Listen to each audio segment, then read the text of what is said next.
할렐루야. 4월 28일 목요일 새벽 기도를 시작하도록 하겠습니다. 사도신경으로 우리의 신앙을 고백하시겠습니다. 나는 전능하신 아버지 하나님 천지의 창조주를 믿습니다. 나는 그의 유일하신 아들 우리 주 예수 그리스도를 믿습니다. 그는 성령으로 잉태되어 동정녀 마리아에게서 나시고 본디오 빌라도에게 고난을 받아 십자가에 못 박혀 죽으시고 장사된 지 사흘 만에 죽은 자 가운데에서 다시 살아나셨으며 하늘에 오르시어 전능하신 아버지 하나님 우편에 앉아 계시다가 거기로부터 살아있는 자와 죽은 자를 심판하러 오십니다. 나는 성령을 믿으며 거룩한 공교회와 성도의 교제와 죄를 용서받는 것과 몸의 부활과 영생을 믿습니다. 아멘. 찬송가 337장 찬양하시겠습니다. 찬송가 337장입니다.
말라기서 3장 7절부터 12절까지 말씀입니다. 구약성경 말라기 3장 7절부터 12절까지 말씀입니다. 다 찾으신 줄 알고 저와 여러분들이 한 절씩 교도하도록 하겠습니다. 말라기 3장 7절부터 12절입니다. 만군의 여호와가 이르노라 너희 조상들의 날로부터 너희가 나의 규례를 떠나 지키지 아니하였도다. 그런즉 내게로 돌아가리라 하였더니 그런즉 내게로 돌아오라 그리하면 나도 너희에게로 돌아가리라 하였더니 너희가 이르기를 우리가 어떻게 하여야 돌아가리까 하는도다. 사람이 어찌 하나님의 것을 도둑질하겠느냐? 그러나 너희는 나의 것을 도둑질하고도 말하기를 우리가 어떻게 주의 것을 도둑질하였나이까 하는도다. 이는 곧 11조와 봉헌물이라. 너희 곧 온 나라가 나의 것을 도둑질하였으므로 너희가 저주를 받았느니라. 만군의 이르노라 너희 온전한 11조를 창고에 들여 너희 집에 양식이 있게 하고 그것으로 나를 시험하여 내가 하늘 문을 열고 너희의 복을 쌓을 곳이 없도록 그치 아니하나 보라. 만군의 여호와가 이르노라 내가 너희를 위하여 메뚜기를 금하여 너희 토지 소산을 먹어 없애지 못하게 하며 너희 밭에 포도나무 열매가 기한 전에 떨어지지 않게 하리니 너희 땅이 아름다움으로 모든 이방인들이 너희를 복되다 하리라. 만군의 여호와의 말이니라. 아멘. 할렐루야. 오늘 또 새날이 시작되었습니다. 주님 주시는 은혜와 평강이 가득한 복된 날 되시기를 축복합니다.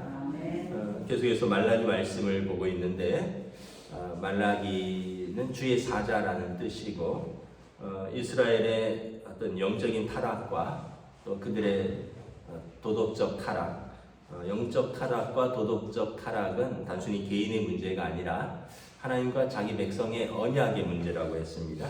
그래서 제사장들은 여호와의 말씀을 마음에 새기고 하나님께 영광을 돌리지 않고 레위인들은 하나님의 언약을 지키지 않아서 생명과 평안이 그들에게서 떠나갔고 백성은 서로에게 거짓말하고 약한 자를 압제하고 또 가정에서는 남편들이 힘이 약한 아내들을 핍박하고 그래서 그들의 눈물과 한탄이 하나님 앞에 울려 퍼지고 오늘 말씀은 또 그들이 하나님 앞에서 온전한 예물을 드리지 못하는 것에 대해서 책망을 합니다. 만군의 여호와가 이르노라 너희 조상의 날로부터 너희가 나의 규례를 떠나 지키지 아니하였도다. 그런즉 내게로 돌아오라.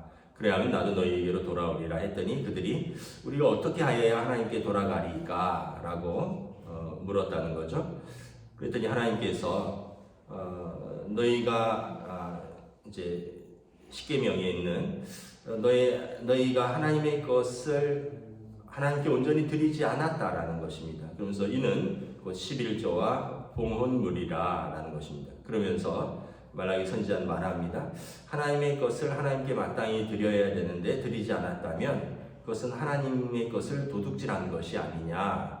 너희가 하나님의 것을 도둑질하니 너희가 복을 받을 수 있겠느냐.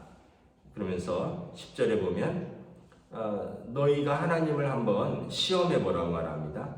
너희의 온전한 11조를 하나님께 드려서 너희의 창고에 양식이 있게 하고 또 하나님을 시험하여서 너희의 11조와 봉헌을 하나님께 온전히 드려서 하나님께서 너희에게 하늘 문을 열고 복을 주시는지 주시지 아니하는지 한번 하나님을 시험해 보라 말씀을 합니다. 그러면서 예로 11절 12절에 보면 너희를 위해서 농사를 지었는데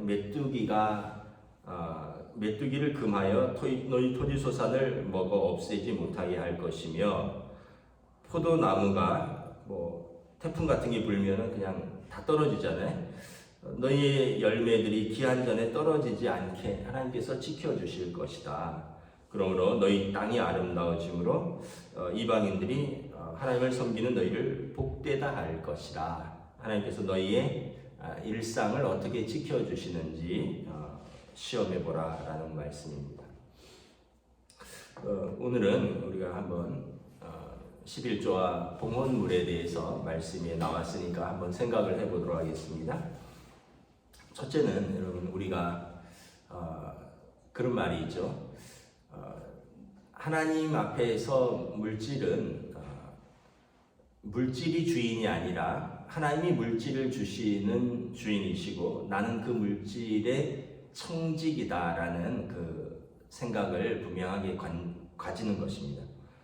우리가 보면 이 자본주의 사회에서 살다 보니까 물질이 필요하죠. 물질이 필요하다 보니까 이제 물질에 내 인생을 다 녹여 넣는 것입니다. 내 시간, 내 몸, 내 마음 다 쏟아붓고 그러다 보니까 이제 물질이 내 주인처럼 그것 때문에 마음이 상하고 또 물질 때문에 웃기도 하고 울기도 하고 그러면서 물질이 내 인생을 결정하는 것 같은 사회에서 살고 있습니다. 그런데 우리가 분명한 것은 하나님께서 우리의 주인이시다.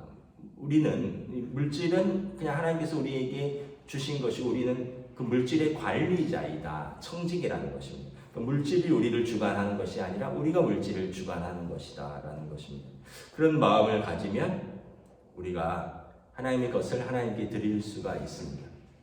내가 이거 어떻게 버는 건데 내가 이거 없으면은 어떻게 우리 애들 교육시키고 이거 없으면 내가 하고 싶은 거 못하는데 이렇게 되면은 이제 하나님께 드리기가 어렵죠. 그런데 하나님께서 주셨으니까 하나님께 것은 내가 하나님께 떼어 드린다. 하나님께 감사하여 드린다. 그리고 나머지 것으로 나는 살고 하나님께서 내 삶을 지켜주신다는 것을 내가 믿는다라는 믿음이 우리가 하나님 앞에 11조와 봉헌물을 드리는 기본적인 자세입니다. 그래서 우리가 헌금을 드리는 것은 우리의 신앙 고백입니다. 신앙 고백. 예수님께서 말씀하셨죠. 한 사람이 두 주인을 섬길 수 없다. 여기서 두 주인은 사실은 물질입니다. 물질. 그래서 하나님을 더 귀히 여기든지 물질을 더 귀히 여기든지 마음을 두 군데다 다 줄 수 없다라는 것입니다. 예수님께서 또 가이사의 것은 가이사에게 하나님의 것은 하나님께 드리라.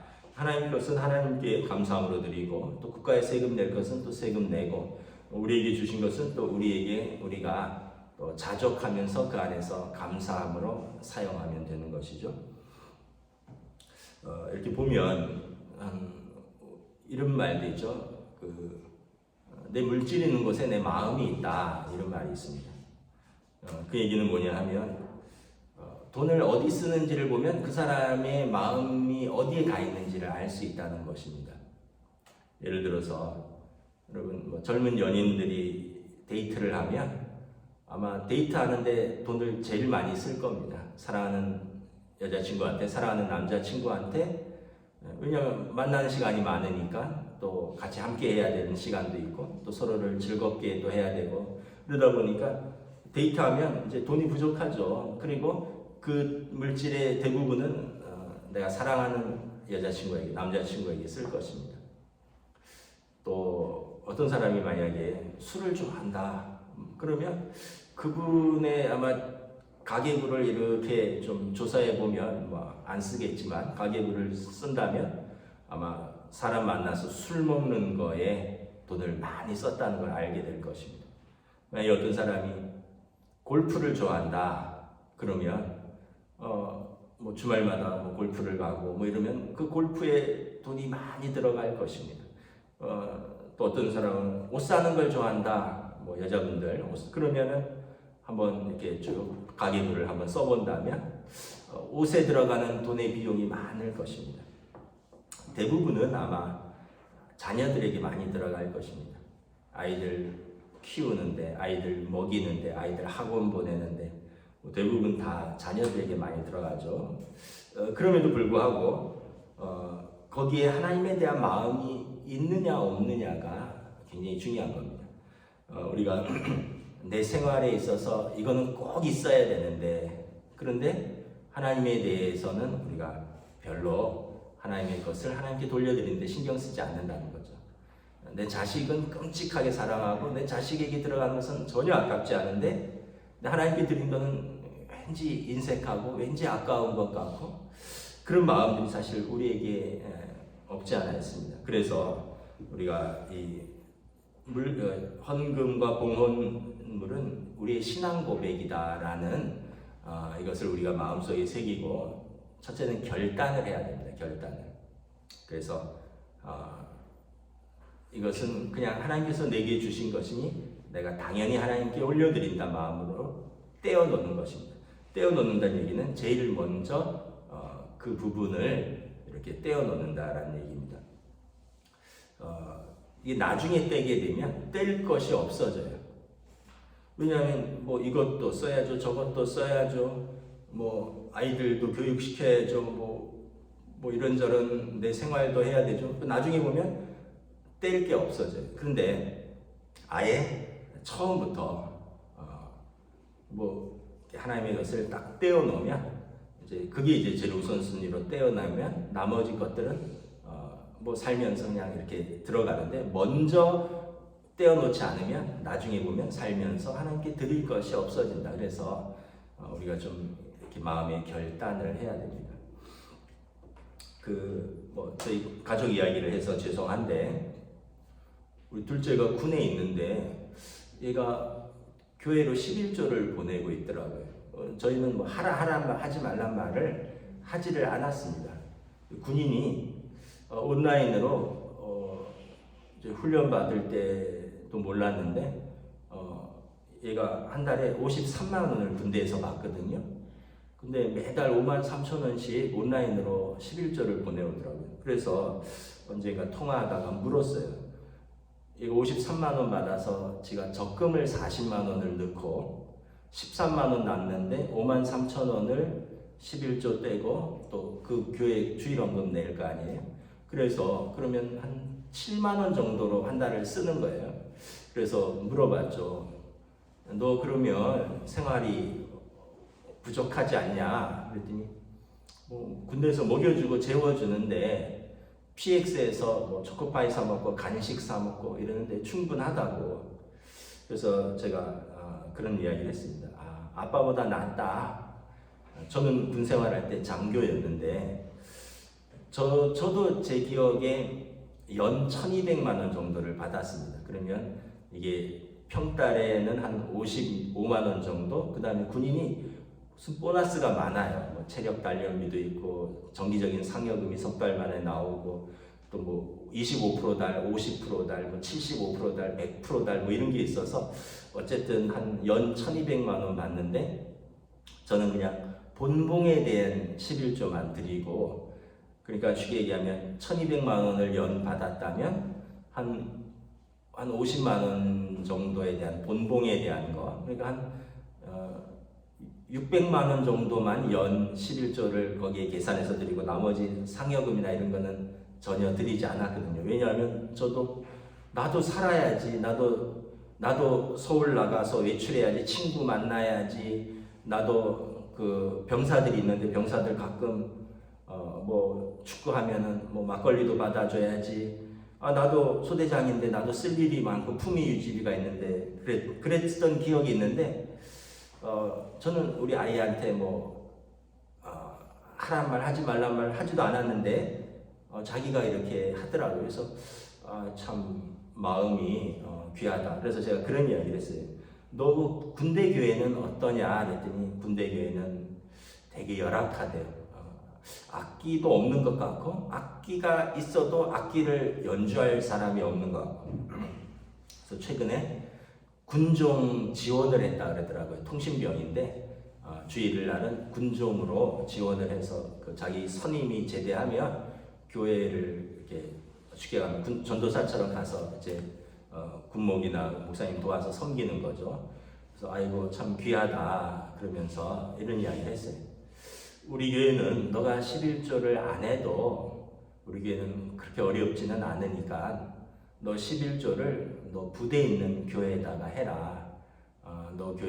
너가 섬기는 교회에다가 하는 게 더 맞는 것 같아. 왜냐하면 너가 섬기는 교회가 지금 더 어려우니까, 군대 교회가. 그리고 너가 이렇게 11조도 하고 너가 거기서 목사님 도와서 주일날 이런 뭐 교회 청소도 하고 뭐 이런저런 정리도 하고 또 악기도 연주하고 그러면 그 목사님이 너가 평생 기억에 남는다.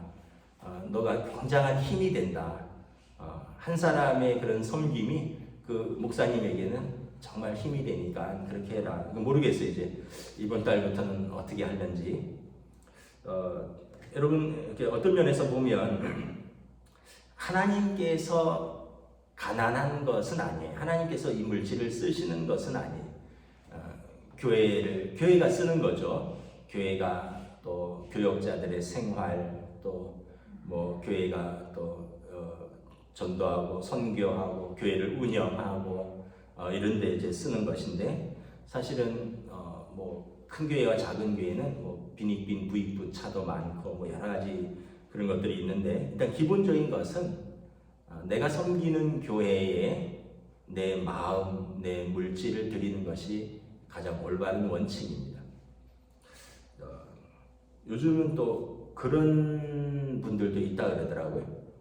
예를 들면 교회는 이 교회 나가는데 뭐 헌금은 뭐 자기가 뭐 돕고 싶은 뭐 선교사를 보내고 뭐, 근데 그것도 좋은 섬김이긴 한데, 원칙은 내가 섬기고 내가 은혜 받는 교회에 마땅히 11조를 드리고, 그리고 거기에서 더 여유가 있으면 내가 다른 곳에 드리는 거지, 내가 섬기고 내가 예배드리고 내가 은혜 받는 곳에는 하지 않고 다른 곳에 먼저 하는 것은 약간 좀 우선순위가 좀 약간 좀 달라지는 거예요. 예를 들면 자녀들이, 이제 장성한 자녀들이 있어요. 그래서 장성한 자녀들이 자기 집안이 어려워요. 그럼 자기 부모를 먼저 도와야죠. 그런데 내가 예를 들면 어디 사회복지재단을 통해서 이웃을 먼저 돕겠다. 자기 부모는 가난하고 자기 부모는 어려운데 장성한 자녀들이 분가했으면 먼저 자기 부모를 돕는 게 그게 더 성경적이고 그게 더 우선순위에 맞죠. 그러니까 여러분들이 신앙생활하는, 예배드리고 여러분들이 섬기고 여러분들이 은혜 받는 그곳에서 먼저 마땅히 드려야 할 것을 드리는 것이 원칙이다. 그래서 제가 우리 아이 보고 너가 군 교회에다 해라. 우리 교회는 너가 안 드려도 그렇게 가난해서 굶어 죽지는 않으니까, 그런 말씀을 드린 거죠. 또 하나는 여러분 어렸을 때부터 가르쳐야 됩니다. 어렸을 때부터 가르쳐야 돼요. 사실은 아이들이 자기가 아르바이트를 하고 이러면 거기에서 뭐 설날에서 뭐 세뱃돈을 받거나 이러면 거기에서 11조를 했어요. 근데 그 11조는 그렇게 많지 않기 때문에 자기가 용기를 내면 할 수 있는 금액이에요. 세뱃돈 받으면 뭐 한 20-30만 원 이렇게 뭐 양가해서, 그러면 거기에서 2만 원 하는 거는 지가 용기를 내면 할 수 있는 거예요. 그리고 또 아르바이트 하면은 뭐 한 달에 뭐 3-40만 원, 그럼 자기가 3-4만 원은 자기가 용기를 내면 할 수 있는 거예요. 그걸 부모가 가르쳐야 되고 그걸 격려해 줘야 되고, 또 절기가 되면 저는 지금도 큰아이 같은 경우도 절기가 되면, 부활주일이나 이럴 때 되면 제가 절반 내주고 너가 절반 내라. 너가 아직 학생이지만 너에게 약간의 소득이 있으니 너가 절반하고 내가 절반 해라. 그리고 다른 아이들은 제가 아이들한테 절기 헌금을 내줘요. 그래서 아이들이 자기들이 내진 못하지만 절기 헌금이 있다는 걸 인식시켜 주는 거예요. 그런데 이제 이게 교육이 안 되고 훈련이 안 되면 나중에 아이들이 자기들이 이제 직장 생활을 해서 이제 월급을 받습니다. 200만 원, 300만 원 받으면 거기에서 11조, 20만 원, 30만 원 낼 수가 없어요. 왜냐하면 너무 큰 돈이거든요. 이게 연습이 되어 있지 않고 훈련이 되어 있지 않은 거예요. 근데 어렸을 때부터 자기가 받았던 거에 대한 작은 것에 대해서 11조를 드려버렸다면 거기에 대해서 일종의 마음의 훈련이 되어 있어요. 그런데 여러분 절대 그런 훈련이 없이 내가 커서 나중에 네 돈 벌어서 너가 수입이 생기면 11조 해라, 절대 못합니다. 왜냐하면 그때는 그 금액이 적지 않은 금액이고 그건 결단이 있어야 되는데, 그 결단은 어렸을 때부터 보고 배운 훈련이 없으면 하기가 어렵다는 거죠.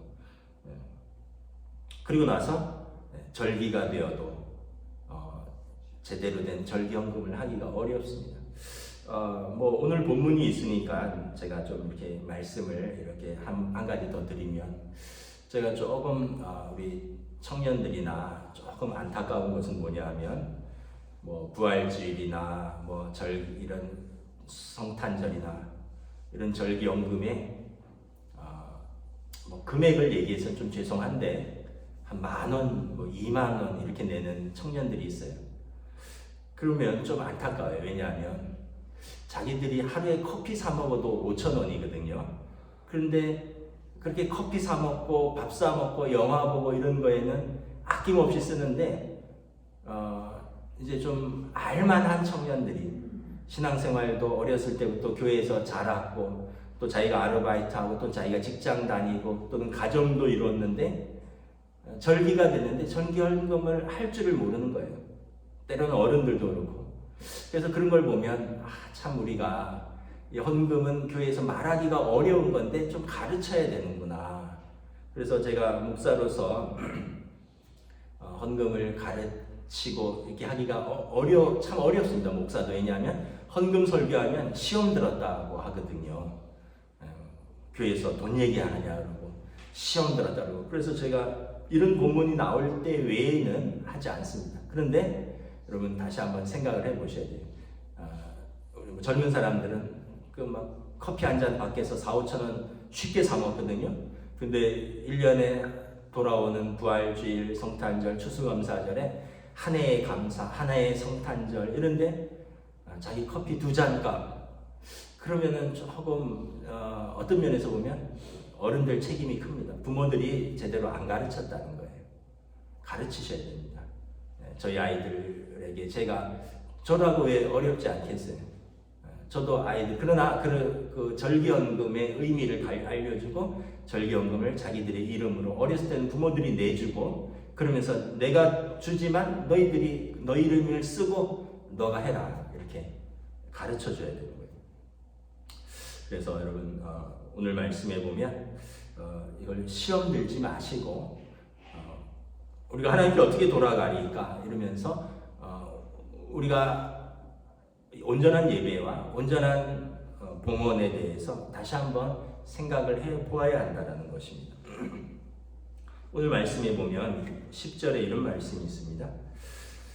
내가 너희를 위하여 메뚜기를 금하여 너희 토지의 소산을 먹어 없애지 못하게 하며 너희 밭에 포도나무 열매가 기한 전에 떨어지지 않게 하고 너희 땅이 아름다워지리라. 이 얘기는 뭡니까? 수고한 대로 먹을 수 있다는 것, 또 하나님의 은혜라는 거예요. 열심히 일했는데 여기저기에서 사고가 뻥뻥 터져요. 열심히 농사 졌는데 메뚜기 떼가 습격해서 다 먹어버려요. 열심히 포도를 가꾸고 심었는데 배를 심고 포도를 사과를 심었는데 바람이 불어갖고 다 낙과해버렸어요. 그러면은 그의 농사가 엉망이 되는 거죠. 제가 요즘 병원에 다니면서 느낀 건데 요즘 뭐 매일 아침마다 이제 침 맞으러 다니는데 아프지 않은 게 이게 돈 버는 거구나. 물론 이제 뭐 한 번 가면 10,000원, 7,000원 정도인데 이렇게 어른들 보면 저희 부모님도 그렇고 아프면은 병원에 수시로 가요. 병원에 가면 의료보험이 되지만 거기에 들어가는 시간, 거기에 들어가는 비용 이게 정말 장난이 아니고 그러니까 우리가 건강하기만 해도 사실 돈 버는 거더라고요. 이게 몸이 아프면 반나절은 그냥 날아가요. 아침에 그냥 주섬주섬 병원 가야죠. 그 기다려서 또 1시간 치료받고 와서 오면 또 기력이 다 빠지죠. 그럼 또 좀 쉬어야죠. 그럼 시간은 시간대로, 에너지는 에너지대로, 돈은 돈대로. 그래서 제가 그걸 보면서 참 건강한 게 축복이구나. 젊은 사람들 건강한 몸을 가지고 있다는 거. 어른들도 건강한 게 축복이구나. 기껏 벌어서 병원에 다 갖다 주는 거. 어떻게 보면 농사 지어서 메뚜기가 습격하는 거. 큰 다를 게 없는 거죠. 농사 기껏 지었는데 태풍 불어서 다 낙과하는 거. 열심히 돈 벌었는데 그냥 집안에 무슨 일이 뻥뻥 떠져요. 애들이 사고를 쳐요. 여기 돈 막아야 돼. 저기 돈 막아야 돼. 뭐 내가 몸이 아파. 막 열심히 수고하고 열심히 벌었는데 하나님이 지켜주시지 않으면 내가 이거 아끼고 저거 아껴서 겨우 모았는데 여기저기서 사고가 터져서 그거 막느라고 그냥 그거 10배 이상 돈이 들어가기도 하는 거죠. 그래서 말씀을 정리하도록 하겠습니다. 여러분 오늘 말씀에 우리가 하나님의 것을 하나님께 마땅히 드릴 때 하나님께서 우리 삶을 지켜주신다. 그래서 우리가 이것을 하나님 앞에서 이 신앙 고백인 거죠. 이걸 한번 너희가 시험해 봐라. 그래서 저와 여러분들이 또 우리가 자녀들에게 신앙의 유산을 물려주는 것은 그냥 교회 가자 이거로서 끝나는 게 아니라 마땅히 가르쳐야 할 것을 가르쳐야 되는 거예요. 그리고 여러분들도 저와 여러분들도 하나님 앞에서 또 우리가 마땅히 또 우리의 신앙의 고백은 입으로만 하는 것이 아니라 우리의 물질로도 우리의 삶으로도 하는 것입니다. 기도하겠습니다. 하나님 은혜를 감사합니다. 오늘 말라기 선지자가 이스라엘의 영적 타락과 또 도덕적 타락과 그들의 언약에 대해서 말씀을 하지만 더불어서 그들이 하나님 앞에서 온전한 예배, 온전한 봉헌을 드리지 않는 것에 대해서 책망합니다. 너희가 하나님의 것을 도적질하였노라 말씀하면서 너희가 하나님께 온전한 11조를 드려서 하나님께서 너희에게 복을 주시는지 주시지 아니하는지 또 하나님께서 너희를 어떻게 지키시는지 너희의 농사와 너희의 삶에서 하나님 메뚜기를 금하고 또 포도나무 열매가 기한 전에 떨어지지 않는지 그래서 너희 땅이 너희 토지 소산이 너희 삶이 아름다워지는 것에 대해서 하나님께서 어떻게 지키시는지 한번 고백하고 또 하나님 앞에 드려보라 말씀하고 있습니다. 오늘 참 우리의 삶에서 가장 또 어려운 문제이기도 한 이 헌금에 대해서 다시 한번 우리 스스로 하나님 앞에서 또 결단하고 또 하나님 앞에서 우리가 온전히 드릴 수 있는 믿음을 더하여 주시옵소서. 또 하나님께서 우리 삶을 지켜 주시옵소서. 감사를 드리오며 우리 주 예수 그리스도 이름으로 기도드리옵나이다. 아멘. 하늘에 계신 우리 아버지 이름을 거룩하게 하시며 아버지의 나라가 오게 하시며 아버지의 뜻이 하늘에서와 같이 땅에서도 이루어지게 하소서. 오늘 우리에게 일용할 양식을 주시고 우리가 우리에게 잘못한 사람을 용서하여 준 것 같이 우리 죄를 용서하여 주시고 우리를 시험에 빠지지 않게 하시고 악에서 구하소서. 나라와 권능과 영광이 영원히 아버지의 것입니다. 아멘.